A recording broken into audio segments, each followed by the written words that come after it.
చాలా మంది అంటే యేసు ప్రభు ఎప్పుడో చనిపోయాడండి, ఆయన రక్తం గారిస్తే మనకు రక్షణ ఎలా వస్తుందండి? ఫ్రీడమ్ ఫైటర్స్ స్వతంత్రాన్ని తీసుకొచ్చినప్పుడు మనం లేము, మనం పుట్టలేదు, కానీ వాళ్ళు తెచ్చిన ఆ ఫ్రీడమ్ ఇప్పటికీ ఇంకా రాబోయే దినాల్లో కూడా మన భారతదేశ పౌరులందరూ అనుభవిస్తున్నారు. అలాగే యేసు ప్రభు 2000 సంవత్సరాల క్రితం మనం లేకపోయినా ఆయన తీసుకొచ్చిన ఫ్రీడమ్ ఈ రోజు మనం అనుభవిస్తున్నాం. యేసు రక్తము ద్వారా విడుదల, సమాధానం కలుగుతుంది. ఒక అతను అంటాడు, ఎర్రని రక్తం కదండి యేసు రక్తం, మిమ్మల్ని తెల్లగా ఎలా మారుస్తుందండి?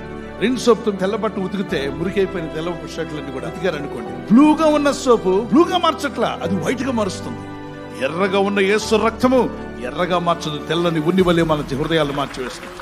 పాపం ఎరుగని పరిశుద్ధ జీవితం జీవించినటువంటి యేసుక్రీస్తు ప్రభువారు మానవ జాతి కొరకు రక్తము కార్చి ప్రాణం పెట్టుకు ఆయన ఇహలోకానికి మానవుడి రూపంలో వచ్చి ఏ పాపం ఎరగకుండా, ఏ పాపము చేయకుండా పరిశుద్ధ జీవితం జీవించి ఆ పరిశుద్ధ రక్తాన్ని సిలువలో నీ కొరకు, నా కొరకు, మానవులందరి కొరకు చిందించి మరణమును జయించి తిరిగి లేచి ఈ సత్య సువార్త లోకమంతా